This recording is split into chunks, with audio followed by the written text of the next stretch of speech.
नमस्ते, good morning.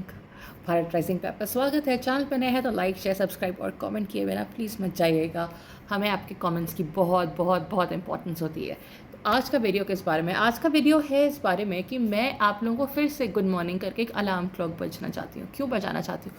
Alarm clock इसलिए बजाना चाहती हूँ क्योंकि आप लोग शायद अभी भी अपनी उस नींद से बाहर आए नहीं हैं और आपको समझ में नहीं आ रहा है कि आप कितने बड़े दलदल में रोज़ पर रोज़ फंसते चले जा रहे हैं। कांग्रेस को जिता करके जो कर्नाटक में अब लोग झेल रहे हैं, आई थिंक वो कहीं ना कहीं वो होता है ना, कर्मा रिटर्न्स, तो दे डिज़र्व दैट। कांग्रेस एक वो पार्टी जो कि हमेशा स्टार्टिंग से उसके खून में ही अगेंस्ट हिंदू है। क्योंकि पहली बात तो उसका जो जिन्होंने कांग्रेस इस्टेब्लिश करी, ह्यूम, वो तो वैसे भी यहाँ के नहीं थे। भाई बाहर का बंदा आएगा तो वो यहाँ के लोगों के लिए वैसे क्यों तरस खाने वाला है। तो जो एओ ह्यूम ने जब इस्टेब्लिश करी तो आप ये समझ लीजिए खून ही उस पार्टी का फिरंगियों वाला है, तो वो यहाँ का सगा तो वैसे भी नहीं हो सकते हैं। तो कांग्रेस भैया एक ऐसी पार्टी जो अब उसने कर्नाटक में मुस्लिम्स के लिए 4% रिजर्वेशन लगा दिया है, क्योंकि वो लोग सो कॉल्ड डिजर्विंग है, मे बी ए माइनॉरिटी। कौन सी minority, I don't know. But हाँ, फिलहाल कांग्रेस की नज़र में तो वो परपिचुअल माइनॉरिटीज़ ही हैं और चलते ही चले आएंगे, भले ही अगर वो किसी एक दिन मेजॉरिटी भी हो गए तो। क्योंकि हम लोग जो हमारी हरकतें हैं उनको मेजॉरिटी होने से हम रोक तो सकते नहीं है। तो फिलहाल हाँ, अब बात आप ये मानिए कि ये वही कांग्रेस है जो कि कम्युनल एक्ट लेकर के आई थी और पता नहीं फलाना ढिमकाना, कितनी सारी चीज़ें उन्होंने एंटी हिंदू करी, लेकिन हिंदू तब भी नहीं जागा। और दूसरी बात आज मैं बात करना चाहती हूँ, आपने ऑपरेशन सर्च लाइट के बारे में सुना है? सुना है? अगर आपने नहीं सुना तो फिलहाल आज मैं आपको सुनाना चाहती हूँ। ये किया गया था पाकिस्तानी द्वारा जब बांग्लादेश एक सेपरेट कंट्री बनाई गई थी। ओके, कहने की बात अलग ये है कि इतने सालों तक ये लोग दुश्मन रहे, लेकिन अब खून तो खून ही होता है। अब आज कुछ भी आप कह लीजिए, इंडिया ने कितनी भी मदद कर दी हो बांग्लादेश की, लेकिन जहाँ फेथ इनका एक साथ आया, भैया भाई भाई हैं, मुसलमान मुसलमान भाई भाई हैं, वैसे ही दूसरे को काट लेंगे। लेकिन भाई अब जब फेथ पे बात आती है तो हम दोनों को कोई अलग नहीं कर सकता। तो अब पाकिस्तान, वही पाकिस्तान जिसने बांग्लादेशियों के अगेंस्ट इतना बर्बरता करी, उनको मारा, उनको पीटा, उनको अलग कर दिया, उनको भिखारी बना के रखा, वो आज उनके लिए कोई मैटर नहीं करता है। लेकिन उनका ये मैटर ज़रूर करता है कि हमारे दीन, हमारे ईमान पे कोई एक आँच नहीं आनी चाहिए।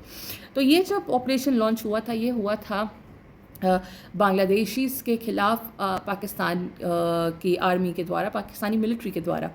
और उसमें अनफॉर्चुनेट टारगेट तब भी सिर्फ हिंदू ही बनाए गए थे। जी हाँ, हिंदू, जो कि उस टाइम पर 18% पॉपुलेशन के पार्ट थे। लेकिन जब ये अटैक्स किए गए हैं तो उसमें से 60%, उस 18% का जो भी 60%, वो हिंदू लोगों के ऊपर अटैक किया गया था। वहाँ पे यूनिवर्सिटीज़ में हिंदू बच्चों को मारा गया था, हिंदू महिलाओं के साथ बर्बरता करी गई थी, हिंदू आदमियों को टारगेट करके मारा गया था। तो ये तब भी हम लोग जेनोसाइड फेस कर रहे थे। और ये नहीं है कि कुछ 5, 10, 15 हज़ार, आप ये मान लीजिए कि वर्ल्ड वॉर के फिगर्स को टक्कर देता वो फिगर था ये उस टाइम पर पे, कि 30 लाख लोगों को मारा गया। 30 lakh, can you imagine? 30 lakh, 30 lakh Hindu लगभग उस टाइम पर पे ख़त्म करे गए थे। और जो भी बहुत कुछ हुआ था। तो बोलने का बस मतलब ये है कि हिंदू ना तो तब जागा था, ना तो आज जागा है, और ना अब जागेगा आगे, क्योंकि उसको जागने का कोई मन नहीं है। उसको जब वो पूरा ख़त्म हो चुका होगा, कि शायद उसे कन्वर्ट कर दिया जा चुका होगा किसी और धर्म में, तब वो शायद उसमें खुश हो जाएगा। क्योंकि अभी उसको जो आज़ादी मिली है, जो उसको सोचने की आज़ादी है, बोलने की आज़ादी है, अपनी बातों को रखने की आज़ादी है, जब उनको बुर्का पहना के घुमाया जाएगा और सब करा जाएगा, तो शायद वो लोग उसमें खुश होंगे। मुझे लगता है उसी दिन का इंतज़ार हो रहा है, क्योंकि वैसे तो हिंदुओं ने जागना है नहीं। लेकिन अगर आपने जागना है तो प्लीज़ आप एक स्टेप लीजिए। ऐसी बहुत सारी ऑर्गेनाइजेशंस हैं जो कि ग्राउंड लेवल पे बहुत काम कर रही हैं। हिंदुओं को जो कन्वर्ट करते हैं उनको वापस हिंदू धर्म में लेकर के आना, उनकी घर वापसी करवाना, हिंदू लड़कियों को बचाना जो कि लव जिहाद के केसेस में फंस चुकी हैं, और ऐसे कई सारे कन्वर्जन्स जो कि गलत तरीके से हो रहे हैं उनको रोकना। तो वो सारी एजेंसीज प्लीज़, जहाँ पर पे आप अपने स्विगी ज़ोमैटो के ऑर्डर पे या जेप्टो के ऑर्डर पे आप 1000, 500 ऐसे ही खर्च कर सकते हो, तो वहाँ पर पे इन ऑर्गेनाइजेशंस को भी आप अगर 500-700 रुपये दे दोगे तो हमारी आपकी पॉकेट पे बहुत ज़्यादा कोई फ़र्क नहीं पड़ने वाला है। ना तो हम दे करके बहुत ज़्यादा गरीब हो जाएंगे और ना ही हम बहुत ज़्यादा अमीर हो जाएंगे।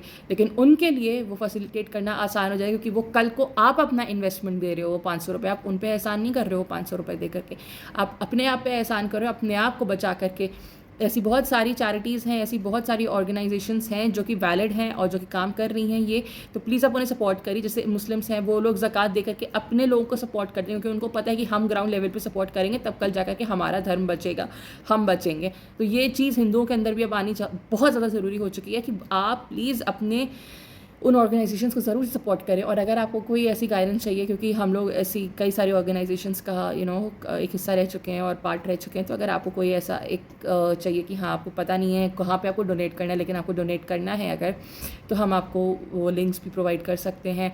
डायरेक्टली आप वहाँ पे लोगों से बात भी कर सकते हैं, आप उनको वेरीफाई भी कर सकते हैं, ताकि आपको पता चले कि हाँ ये चीज़ सही हो रही है या नहीं हो रही है, और कैसे आपका पैसा वहाँ पर भी लगाया जाएगा। तो फ़िलहाल बस यही था और आप चाहते हैं अगर कि हम ऐसी और अननोन हिस्ट्री के फैक्ट्स लेकर के आपके सामने आए, ऐसे और ऑपरेशंस जो कि हिंदुओं के अगेंस्ट और करे गए हैं, और बहुत सारी चीज़ें जो हम लोग को ग्लोबल मीडिया से हम लोग के लिए छुपा के रखी गई हैं, हमसे हाइड करके रखी गई हैं, अगर आप चाहते हैं कि मैं ऐसे और टॉपिक सामने लेकर के आऊँगी, तो प्लीज़ अपना कमेंट्स हमें ज़रूर से बताइएगा, तो मैं ज़रूर सर्च करके और लेकर के आऊँगी। तब तक के लिए thank you so much. Channel को सब्सक्राइब करना मत भूलिएगा। नमस्ते, बाय बाय।